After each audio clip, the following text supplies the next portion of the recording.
হযরত ওমর সংসদ বসছে মানে এরকম পার্টির ভিতরে সব বসে দেয়। চাচা তো সংসদ অধিবেশন দেখার জন্য হুর ইবনে কাসের সাথে মসজিদের নববীতে চলে আসছে। বুড়া মানুষ মানুষ যখন বৃদ্ধ হয় তখন তার রাগ বেড়ে যায়। সংসদ যখন চলতেছে, পার্লামেন্ট মেম্বাররা ডিসকাস করতেছে, কথা বলতেছে, কিন্তু চাচা গ্যালারিতে বসে দর্শক হেসে দেখতেছে। হ্যাঁ, এটা এরকম হবে কেন, এটা এমন হবে কেন? আমাদের বাংলাদেশেও যখন সংসদ অধিবেশন চলে, দর্শক গ্যালারি একটা আছে, ওখানে বসে সাধারণ পাবলিকরা এমপির কাছ থেকে পাস নিয়ে যায় সংসদ সদস্যদের সংসদীয় আলাপ সালাপ শুনে।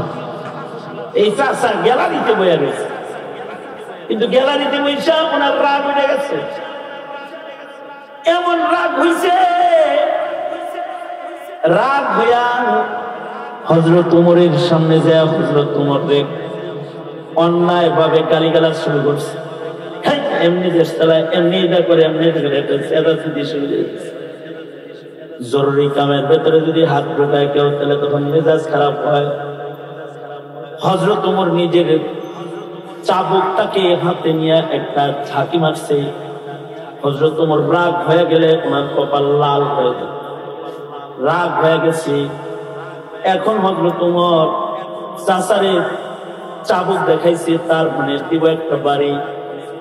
হুর ইবনে কায়েস চিন্তা করলেন, এই চাবুক দিয়া যদি খলিফা ওমর আমার বুড়া চাচারে একটা বাড়ি দেয়, তো এক বাড়িতে চাচা কাম বিনাশ হয়ে যাবে। হযরত ওমর কেমনে থামান যায়? হুর ইবনে কায়েস কোরআনের আয়াত পড়লেন, হযরত ওমরের সামনে দাঁড়ায়া খুযিল আফওয়া ওয়া'মুর বিল উরফ ওয়াল্লাহু ইউহিব্বুল মুহসিনিন। কোরআনে কারীমের সুন্দর সুন্দর কথাগুলো, ইহসানের কথা, ক্ষমার কথা, এই আয়াত পড়া শুরু করলেন। হযরত ওমর কোরআন শোনার সাথে সাথে খুযিল আফওয়া, আল্লাহ পাকের নির্দেশ, ক্ষমা করো, ক্ষমা করো, শোনার সাথে সাথে হযরত ওমর ঠান্ডা হয়ে গেল। হযরত ওমর চাচাকে বললেন, যাও, চেষ্টা গেছিলাম কিন্তু কোরআন শুনা তোমারে মাফ করে দিলাম, এজন্য মাফ করলাম, মহান আল্লাহ যেন আমি ওমরকে মাফ করে দেয়। কেউ যদি কাউকে ক্ষমা করে, আল্লাহ বান্দারে ক্ষমা করে দেয়। আল্লাহ পাকের শান। এ কারণে কেউ কষ্ট দিতে পারে, 3 দিনের বেশি রাগ করে থাকুন নাই, কথা বলে ফেলান চাই। নবীজি 3 দিনের উপরে একজন আরেকজনের সাথে কথোপকথন বন্ধ রাখতে নিষেধ করছেন। কিন্তু হযরত আয়েশা উম্মুল মুমিনিন আম্মা জান, তিনি আব্দুল্লাহ ইবনে জুবাইরকে বললেন, জীবনে আর কথা বলবো না, আল্লাহর কসম জীবনে কথা কমো না, আমার ঘরে কখনো আর আসবি না। তো কিন্তু আব্দুল্লাহ ইবনে জুবাইরের একদিক দিয়া হইল ইলমের পিপাসা, কারণ হযরত আয়েশা সিদ্দিকা আলেমা বড়, ওনার কাছে অনেক ইলম আছে, যত ওনার কাছে যাওয়া হবে ইলমের ঝুড়ি তত বড় হবে। আর একদিক দিয়া খালা, মায়ের গ্রাণ আসে খালার থেকে, খালার বাড়ি যেটা পেতে না, খালার বিছানায় নবী আর খালার মাঝখানে উনি কত ঘুমাইছে, আর এখন খালায় ঘরে যাওয়া বন্ধ করে দিচ্ছে, দিলে বড় হয়ে। হযরত আব্দুল্লাহ ইবনে জুবাইর দুইজন বন্ধু ঠিক করলেন, দুইজন বন্ধু বন্ধুটাকে খাতে চায় না, হ্যাঁ, দুইজন বন্ধু ঠিক করলেন, বন্ধুদেরকে বললেন, আমি তো একটা বিপদে পড়ছি, তোরা আমার সহযোগিতা কর। কি সহযোগিতা করবো? তোরা যেহেতু আমার বন্ধু, হযরত আয়েশার কাছে ইলম আছে, মহিলাদের ভেতরে, সাহাবীদের ভেতরে সবচেয়ে বড় আলেমা হলেন উম্মুল মুমিনিন হযরত আয়েশা সিদ্দিকা। তোরা দুইজনে মিলা দরখাস্ত পাঠা, আমরা উম্মুল মুমিনিনের কাছে হাদিস পড়তে চাই, হাদিস পড়ার দরখাস্ত দে, তাহলে উম্মুল মুমিনিন তোদেরকে পড়াবে। উম্মুল মুমিনিনের ঘরে হাদিসের ক্লাস হয়। হযরত আয়েশা সিদ্দিকার ঘরের ভিতরে একটা পর্দা লাগানো ছিল, ভেতরে উনি বসা থাকতেন, আর সাহাবায়ে কেরাম ছাত্র হয়ে ওনার ঘরের সামনে বসে যেতেন। উনি আল্লাহর রাসূলের কাছ থেকে যা হাদিস পাইছেন, আমি যেমন আপনাদেরকে বলতেছি, আয়েশা সিদ্দিকা পর্দার বাইরে বসে বসে শুনতেন। পর্দার ওই পাশে পুরুষরা থাকতো, উনি পর্দার ভেতর থেকে তাকরীর করতেন, হাদিস বলতেন, মাসাইল বলতেন। কখনো কখনো হযরত ওমরের মতো বড় সাহাবী যায় বয়ে পড়তেন মাসআলা জানার জন্য। হযরত আয়েশা সিদ্দিকা রাদিয়াল্লাহু আনহার কাছে দুইজনে দরখাস্ত পাঠাইছে, আমরা আম্মা জান আপনার কাছে পড়তে চাই, আমাদের নাম এই এই এই এই নামের আমরা দুইজন আপনার হাদিসের সামনে বলতে চাই একদিন। হযরত আয়েশা তো দরখাস্ত কবুল করছে। কবুল করার পরে এবার আব্দুল্লাহ ইবনে জুবায়ের বলে, এই তোরা তো যাওয়ার অনুমতি পেয়ে গেছিস, এবার আমারে নেওয়ার একটা লাইন কর। সেটা হলো, এবার দরখাস্ত আরেকটা দে, আম্মা জান আমরা তো দুইজনই ছিলাম, আমাদের আরো কিছু বন্ধু বান্ধব আপনার ঘরে ঢুকতে চায়, ক্লাসে বসতে চায়, তারাও আপনার কাছ থেকে শিখতে চায়।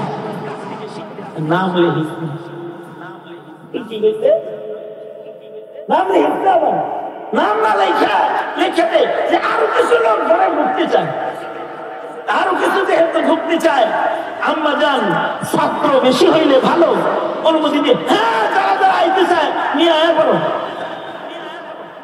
আব্দুল্লাহ ইবনে জুবায়ের বলেন, আমার তো ঢুকার দরজা এবার খুলে গেছে, কারণ যারা পড়তে চায় তা করে ঢুকতে হয়েছে, এর ভিতরে তো আমি আসছি, ঢুকে পড়ছি। আব্দুল্লাহ ইবনে জুবায়ের ঘরের ভিতরে ঢুকে পড়ছে। সবার সাথে পর্দা, কিন্তু ভাইনার সাথে তার খালার পর্দা নাই। এতদিন পর্যন্ত ঘরে যায় আম্মা জানের সাথে কথাটা পর্যন্ত বলতে পারে না। আজকে ঘরে ঢুকছেন, ঘরে ঢোকার অনুমতি পাইছে যখন, ছাত্ররা পর্দার ওই পাশে, কিন্তু আব্দুল্লাহ ইবনে জুবায়ের পর্দার ভিতরে আইসা খালার পাও জড়ায় ধরছে। আম্মা জান মাপ চাই, আপনার এই দিন থেকে আমাকে দূরে রাখবেন না, আর আমার সাথে বন্ধন ছিন্ন করবেন না। হাদিসে আছে বন্ধন ছিন্ন করলে কিন্তু আল্লাহ নারাজ। এগুলো যখন বলা শুরু করেছে, হযরত আয়েশা সিদ্দিকার খোদা ভীতি উনাকে আক্রমণ করেছে। উনিও ভাগিনাকে জড়ায় ধরে কয়, যা বাবা করে মাফ করে দিলাম, কিন্তু আমি কসম খাইছিলাম তোর লোকে আর কথা কমু না, এবার কসমের কাফারা দেওয়া লাগবো। সেই যুগে কসমের কাফারা ছিল গোলাম আযাদ করা, কারণ দাস দাসী মানুষ বাজারে গরু ছাগলের মতো বিক্রি হইত, কসম ভাঙলে একটা গোলাম আযাদ করতে হইত। হযরত উম্মুল মুমিনিন আয়েশা সিদ্দিকা ওই যে জীবনে একটা কসম ভাঙছেন, আল্লাহর নামে কসম করে সেটা রাখতে পারেন নাই, ভাগ্নার সাথে আবার কথা বলেছেন, কসমটা যে ভেঙে গেছে, এই অপরাধ থেকে আল্লাহর কাছে মাফ নেওয়ার জন্য একটা গোলাম আযাদ করা আল্লাহর বিধান। কিন্তু বুখারীতে আছে আম্মা জান আয়েশা সিদ্দিকা এই একটা কসম থেকে বাঁচার জন্য 40টা গোলাম তিনি আযাদ করেছেন। এটা হলো হযরত আয়েশা সিদ্দিকার তাকওয়াল্লাহ। একটা গোলাম আযাদ করে দিলেই তো অপরাধ থেকে মুক্তি পাওয়া যায়, কিন্তু উনি আযাদ করলেন 40টা। এই কারণে আল্লাহ কয়, ইত্তাকুল্লাহা হাক্কা তুকাতিহি, আমারে যেমন ভয় করা দরকার তেমন ভয় করো। যদি একটা কসম ভাঙ্গার কারণে 40টা গোলাম আযাদ করে আল্লাহর ভয়ে মাপ নয়, তাহলে আমাদের জীবনে কত গুনাহ আছে, আমাদের ক্ষমা কেমনে নেওয়া দরকার। এই ক্ষুধা ভীতি যার ভেতরে থাকবে, যারা ক্ষুধা ভীরু, আল্লাহকে যারা ভয় করে, যারা আল্লাহর ভয়ে গুনাহ করে না, অথবা যারা গুনাহ হয়ে গেলে গুনাহ নিয়ে তারা কবরে যায় না, নিজের গুনাহ থেকে আল্লাহর কাছে ক্ষমা নেওয়ার জন্য যারা পেরেশান হয়ে যায় তারা হলো মুত্তাকি। আর আল্লাহর জান্নাত আল্লাহ তাআলা এই সকল মুত্তাকি বান্দার জন্য বানাইছেন, যারা আল্লাহর ভয়ে গুনাহ থেকে মাগফিরাত গ্রহণ করে অথবা যারা আল্লাহর ভয়ে গুনাহ থেকে নিজেকে বাঁচায় রাখে। মনে রাখতে হবে একটা কথা, আহলুস সুন্নাত ওয়াল জামাআর এটা একটা আকীদা, সেটা হলো একটি কবিরা গুনাহ দোজখে যাওয়ার জন্য যথেষ্ট। এই দোজখে যাইতে কয়টা কবিরা গুনাহ লাগে? এই কথা শুনতেছেন আমার? তো দোজখে যাইতে কতগুলো গুনাহ লাগে? 1 মণ, 1 ট্রাক, 5 টন। দোজখে যাইতে একটা কবিরা গুনাহ যথেষ্ট। দোজখে যাওয়ার জন্য কয়টা কবিরা গুনাহ যথেষ্ট? একটা কবিরা গুনাহ যথেষ্ট। তাহলে মুমিনের জীবনে তো একটা কবিরা গুনাহ করারও পারমিশন, জোরে আওয়াজ করে বলেন, আরো জোরে বলেন। কারণ একটা কবিরা গুনার কারণে দোজখের আগুনে নিক্ষেপ হওয়া লাগতে পারে। এখন কথা হইলো আমার করতে একটা না অনেক গুনাহ হয়ে গেছে, এখন কি করবো? আল্লাহ বলে ওয়াসারিউ ইলা মাগফিরাহ, তোমরা ক্ষমার দিকে দৌড়াও, যেখানে গেলে ক্ষমা পাওয়া যাবে সেখানে যাও, তাড়াতাড়ি আমার কাছ থেকে ক্ষমা লও, প্রতিযোগিতা করো, ক্ষমা নেওয়ার জন্য দৌড়াইতে থাকো। কে কার আগে যে তোমরা আমার কাছ থেকে মাপটা লয়ে লইতে পারো, কোন জায়গায় গেলে তাড়াতাড়ি তোমার গুনাহ মাফ হয়ে যেতে পারে ওই জায়গায় যাও, আমার কাছ থেকে ক্ষমা লও, কারণ আমি এমন ক্ষমা করনেওয়ালা মালিক। তোমার জিন্দেগির পাহাড় সমান গুনাহ তুমি ক্ষমা চাইলে আমি আল্লাহ একটা গুনাহ নয়, তোমার জিন্দেগির গুনাহ মুহূর্তের ভেতরে ক্ষমা করে দিতে পারি। লা তাকনাতু মির রাহমাতিল্লাহ। আল্লাহু আকবার, জোরে করে বলেন আল্লাহু আকবার। কি আল্লাহ কি একটা গুনাহ ক্ষমা করে নাকি মাফ চাইলে সব মাফ করে? সব মাফ করে, গফফার মালিক। এই কারণেই তো বুখারী শরীফে আছে 100 খুনের আসামিরে মাফ করে দিয়েছে। 100 খুন করছে তারে মাফ করে দিয়েছে। কখন মাফ চাইছে? যখন ইন্ডিয়া যায় ঘুমাইছে গুনাহ করে, তখন মাফ করছে না, মাফ পাওয়ার লেগে মক্কায় গেছে। বুঝলেন না এই কথাটা? তো বাজারাত থেকে বারারাত দিকে রওনা করছে, যেখানে ওলি বুজুর্গ আছে ওই দিকে বাইরে হয়ে গেছে, মুদি যেখানে আছে সেই দিকে যায় না, আকাম কইরা। বুঝলেন না এই বিষয়টা? ক্ষমা নেওয়ার একটা সিস্টেম আছে, ক্ষমা নেওয়ার একটা পদ্ধতি আছে। অপরাধীকে আল্লাহ মাফ করে দিবে, কিন্তু অপরাধী অপরাধ থেকে ক্ষমা নেওয়ার জন্য বেরোয় যেতে হবে, ক্ষমা পাওয়ার চেষ্টা করতে। চেষ্টাটা যদি আল্লাহর কাছে কবুল হয় তাহলে বড় আসামিরাও মাফ করে। বুখারী শরীফের ভিতরে ওয়াকিআতু বনি ইসরাঈল, যিকরুম আন বনি ইসরাঈল, বনি ইসরাঈলের কিছু ঘটনা আল্লাহর রাসূল বুখারী শরীফে ইমাম বুখারী আল্লাহর রাসূল থেকে বর্ণনা করেছে, যারা অনেক বড় বড় আসামি কিন্তু আল্লাহ তাদের মাফ করে দিয়েছেন। যেমন সেখানে একটা ঘটনা আছে, একজন ছিল সারা জীবন কাফন চুরি করছে, সামান্য প্রবন্ধ তো টেহা চুরি করছে, কিন্তু এটা করছে কাফন চুরি। কাফন চোর নির্দিষ্ট চোর না, কাফন চুরি করছে। কবর খনন করে করে মাইয়িতের কাফন চুরি করে না আবার দোকানে বেচা লাগে, এই কাফন চোর। কিন্তু এই কাফন চোরকেও আল্লাহ মাফ করে দিলেন বনি ইসরাঈলে। আল্লাহ রাসূল বর্ণনা করতেছেন, তার মানে বনি ইসরাঈলের যেই ঘটনাটা বর্ণনা করেছেন মুহাম্মদুর রাসূলুল্লাহ সাল্লাল্লাহু আলাইহি সাল্লাম, এইটার উপরে বিশ্বাস রাখা ঈমান। এটার উপরে বিশ্বাস রাখা কি ধরে বলেন? ঈমান। তার মানে এই ঘটনা যে সত্য এতে কোনো সন্দেহ নাই, কারণ নবীজিকে আল্লাহ তাআলা অতীতের ইলম দান করেছেন, ভবিষ্যতের ইলম দান করেছেন। এই কাফন চূড়ায় মরার আগ দিয়া তার সন্তানদের ডাকছে। কাফন চোর সন্তানদেরকে ডেকে বলে, এই সন্তানেরা, আমি একটা কাফন চোর, সারা জীবন অপরাধ করে বেড়াইছি। সন্তানেরা রে, বাপ হিসেবে তোদেরকে ওসিয়ত করতেছি আমি। দোনা টুকরো তোলেন, দোনা টুকরো তোলেন, দোনা টুকরো তোলেন, দোনা টুকরো তোলেন, নড়াচড়া দেন, জবান খুলে বলেন সুবহানাল্লাহ, জোরে বলেন আলহামদুলিল্লাহ, বলেন লা ইলাহা ইল্লাল্লাহ, আওয়াজ করে জোরে বলেন আল্লাহু আকবার। মোবাইল দিকে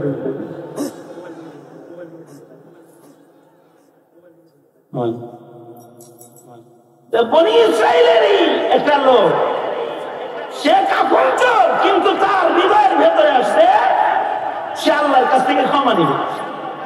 সন্তানদের ডাকছে, সন্তানদের ডাকে বলে, এটাও বুখারীতে আছে। ইমাম বুখারী রাহমাতুল্লাহ আলাইহি এই হাদিসকে নিজের কিতাবে এনেছেন।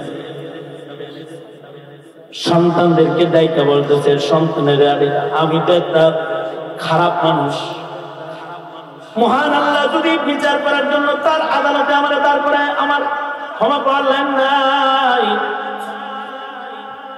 এই সন্তানরা বাপ হয়ে তোদের কাছে ওসিয়ত করে দিয়ে দিস, আমি মরে গেলে আমার লাশটাকে আগুন দিয়া পোড়ায় দিবি, আমার গায়ের গোশত গুলা যখন ছাই হয়ে যাবে, এই ছাই গুলারে দুই ভাগ করবি, এক ভাগ ছাই বাতাসে উড়াইয়া দিবি, আর এক ভাগ ছাই পানিতে ভাসাইয়া দিবি,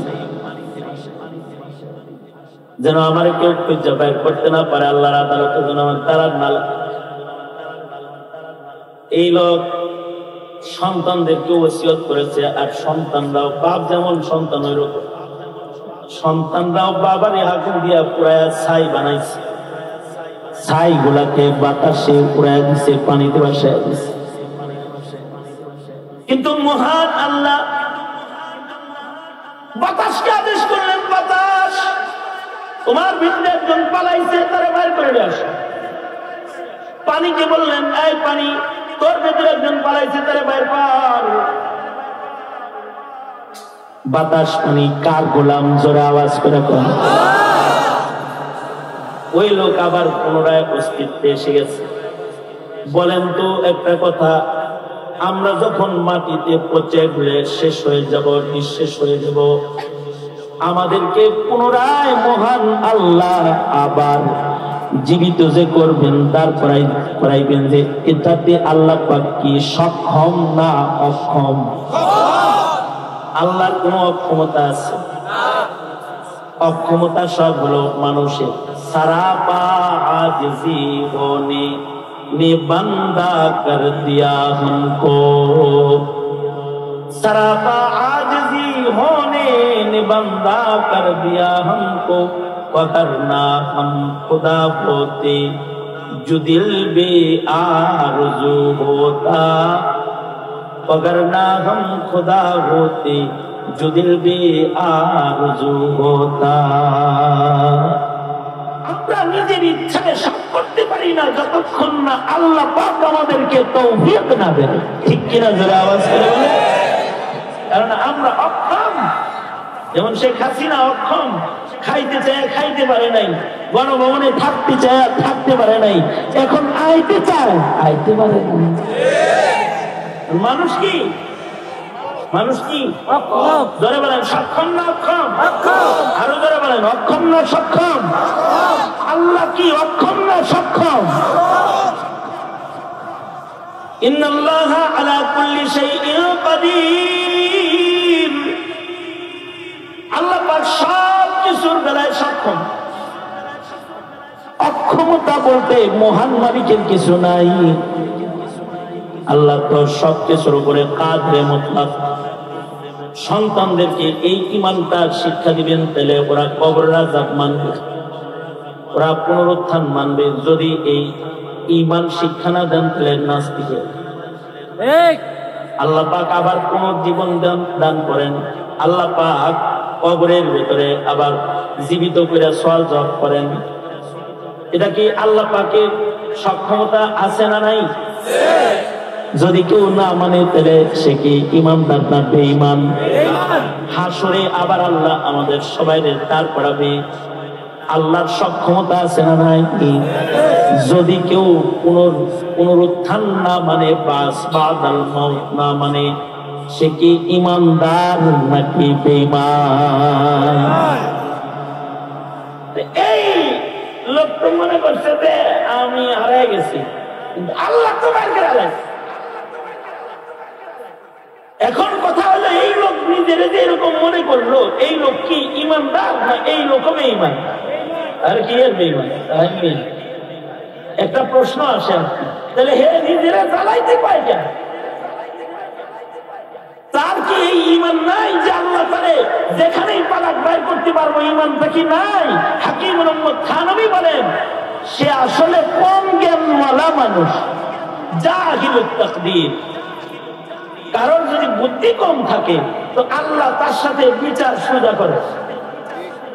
আমাদের দুইটা ছেলে, একটা ছেলের বুদ্ধি বেশি আর একটা ছেলের বুদ্ধি কম। যেটা বুদ্ধি বেশি ওটার সাথে কড়াকড়ি করেন, আর যেটা বুঝে না হেবলা পাগল ছেলে তো ঠিক না? কি যারা বলেন না কেন?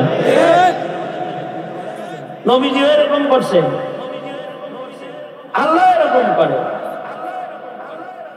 রোজার মাসে দিনের বেলায় দিনের সাথে থেকে বলে এক সাহাবী, কিন্তু সাহাবী তো আবার দিনের ভিতরে তাকওয়া আছে। রোজা কাজে নষ্ট করলাম, আল্লাহ যদি মারে।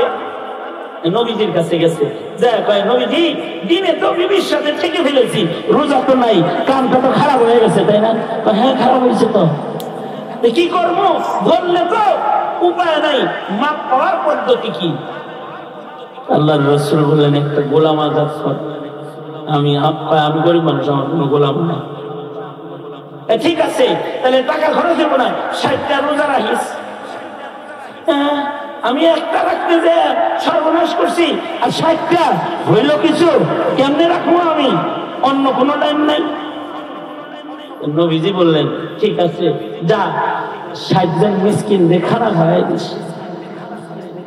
আমি নিজেই মিসকিন, খাওয়ানোতে হবে যাওয়ার নাই, অন্য কোনো লাইন নাই। আল্লাহর রাসূল বসবে একটা দিয়ে কয়, এটার ভিতরে একটা খেজুর আছে, এগুলো নিয়ে যা, এইগুলো দিয়া কিছু মাসাকিনকে মেহমানদারি করে দিস, এটা করে হাদিয়া দিলাম। পুত্রটা মাথায় লয়ে কয়, আল্লাহর নবী, গোটা মদিনা আমার দেখা আছে, আমার চাইতে বড় মিসকিন মদিনায় নাই, এগুলো সব আমারই লাগবে।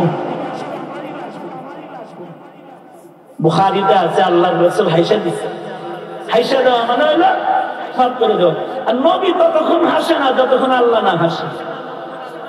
তার মানে আল্লাহ হাইসা দিয়া বলতেছে, তারপরে ছেড়ে দেন, সবার বেলায় আলাদা, ওর যেহেতু বুদ্ধি কম, ওরে মাফ করে দিছে, ছেড়ে দেন। এই যদি কারোর আকল কম হয়, তার সাথে মুআমালা নরম হয়, এই লোকটা আসলে জ্ঞান বুদ্ধি কমে কারণে আল্লাহর পক্ষ থেকে বিচার শিথিল হয়ে গেছে। আল্লাহ তাআলা তাকে আবার একত্রিত করে বলে, কিরে নাটক সিনেমা করলি, এত আগুনে পড়লি, বাতাসে হারাইলি, পানিতে হারাইলি, এগুলো করলি কেন? আল্লাহ জানেন তো আপনার ডরে করছে। আল্লাহ পাক বলেন, ঠিক আছে, যা, আমাকে যেহেতু ভয় পেয়েছিস, যা, এই তাকওয়ার কারণে আমি তোকে মাফ করে দিলাম। মহান আল্লাহ যদি কাউকে মাফ করে দেয়, তার জান্নাতের কাউকে আল্লাহ তাআলা হাসরের মাঠে ডাইকা বলবে, হাদিসে আছে, আল্লাহ যদি মাফ করে দেয় তাহলে বড় আসামি নাজাত পেয়ে যায়। আল্লাহ পাক ময়দানে মাহশারে ডেকে বলবে, বান্দা এদিকে আয়, কানের ভিতরে মুখ লাগায় বলবে, আই আমার তো ভয় পাস, তুই তাই গুনাহগুলি করছিলি, এটা করস না, এটা করস না, এটা করস না, এটা করস নাই, কি লেগে করছস? বান্দা বলবে, আল্লাহ আমার ভুল হয়ে গেছে। মহান মালিক এই বান্দার এই মাপ চাওয়াটা পছন্দ করে হাসরের মাঠে বলবে, যা, আমার কাছে যেহেতু মাপটা চায়া ফেলাইছস, মাপ খালি করলাম না, আমার একটা নাম আছে সাত্তার, ওই নাম দিয়া তোর সব গুনাহ ঢাইকা দিলাম। কেউ দেখবে না তুই অপরাধ করেছিস, যা বিনা হিসাব আমার মাগফিরাত লয়ে জান্নাতে চলে যা। এটা হলো মাগফিরাত। এই মাগফিরাতটা আল্লাহ আমাদের দিতে চায়। এর কারণ কি? এর কারণ হলো আমাদের আল্লাহ ভালোবাসে বেশি। আমাদের মা আমাদের যতটা ভালোবাসে, আমাদের বাবা আমাদের যতটা ভালোবাসে, এর চাইতে 1000 কোটি গুণ বেশি ভালোবাসে কে? করে আওয়াজ করে বলে। মা যদি মাফ করে, বাপই যদি ক্ষণে ক্ষণে মাফ করে, আল্লাহ মাফ করবো না? এর লেগা যারা ওয়াজে যায় হেবরেও পায়, যা আইসা যেহেতু তোমরাও মাফ করলাম। এর লেগা যারা রমজান পায় যায়, রোজা রাখা হালায়, তারা বিপদে হালায়, সেহরি খায়, ইফতার খায়, যা এত হুকুম মানতেছস, তোরাও মাফ করে দিলাম। আল্লাহু আকবার কবীর। কারণ তিনি আমাদের ভালোবাসেন। সেই রবের দয়া, করুণা, মায়া, ভালোবাসায় 11 মাস পরে আবার কাছে ফিরে এসেছে রমাদান। ক্ষমা করার লেগে একটা দরজা খুলে দিচ্ছে, যা বছর বইরা যা গুনাহ করছিলি আয়া বলিস আমার কাছে, মাফ করে দিবি। আল্লাহ। এবং এই রমজানে এমন একটা রাত্রি আছে লাইলাতুল কদর, যে রাতে আল্লাহ তাআলা বান্দাদেরকে মাফ করবে, বান্দাদের ইবাদত বন্দেগী গ্রহণ দিবে। খায়রুম মিন আলফি শাহর, 1000 মাসের চেয়ে উত্তম সওয়াব এক রাত ইবাদত করলে দিয়ে দিবে। দয়া মায়া খুইলা পয়সা দেবে। 11 মাস পরে আবার আমাদের কাছে রমাদান ফিরে এসেছে। রমজানে যারা ক্ষমা না নিল আল্লাহর কাছ থেকে, এদের চাইতে ধ্বংসপ্রাপ্ত আর কেউ নেই। এদের উপরে জিবরাইলের বদদোয়া, নবীজির আমিন। রোজার মাস পাইছে কিন্তু মাগফিরাত নিতে পারে নাই, ধ্বংস হোক। জিবরাইল বদদোয়া করছে, নবী বলে আমিন। সুতরাং মাগফিরাত থেকে দূরে যাওয়া যাবে, কারণ যারা মাগফিরাত পেলেও তারা জান্নাত পেয়ে গেল। মনে মনে কল্পনা করলো কেউ যে জান্নাতটা দখল করবো, তাহলে আগে তার মাগফিরাত দখল করতে হবে। যে মাগফিরাত পেয়ে গেল সে জান্নাত পেয়ে গেল। কারণ মাগফিরাতের মাধ্যমে বান্দা পুত পবিত্র হয়।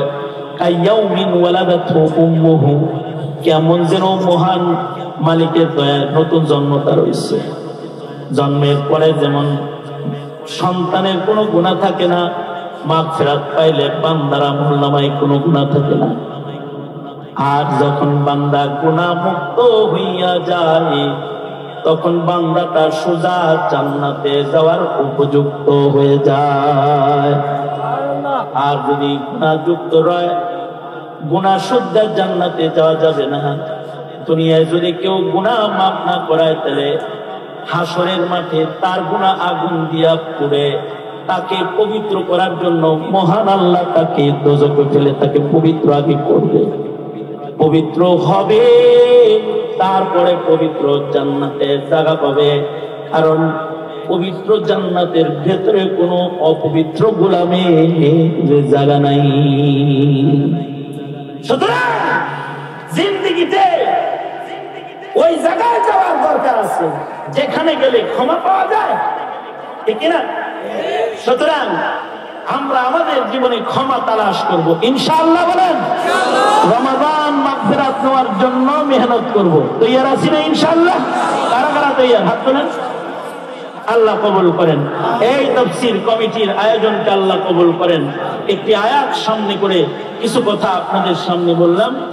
যা কিছু বলেছি, যা কিছু শুনেছেন, এর উপরে আমল করার তৌফিক দান করেন। এই মাহফিলওয়ালা এই তাফসীর কমিটিরা 10ম বছর এটা হলো। প্রতি বছর এই মাহফিলটা হয়। এটা হোক, চান না? কি বলেন, চান না? কিন্তু মাহফিলটা এমন দিনে না হওয়া চাই যে দিনের আসর পড়ে। 21শে ফেব্রুয়ারি রাজনৈতিক গোলযোগের একটা দিন সামনে। অনেক মানুষ আছে যারা মাহফিলে আসতে চেয়ে আসতে পারেন। মাহফিলটা বড় সম্মেলনের সাথে সাংঘর্ষিক না হওয়া চাই। এলাকার যারা চরমনায়ের মুরিদান ছিল সব চরমনায় চলে গেছে, তারা থাকতে পারত। এরকম এই এলাকায় যখন একটা মাহফিল হবে, এলান থাকা এই মাহফিলের সাথে যেন অন্য মাহফিলের কোনো সাংঘর্ষিক অবস্থান না হয়। তো ওই এলাকার মানুষ এনে আসতে পারে না, এই এলাকার মানুষ এনে আসতে পারে না, আগের থেকে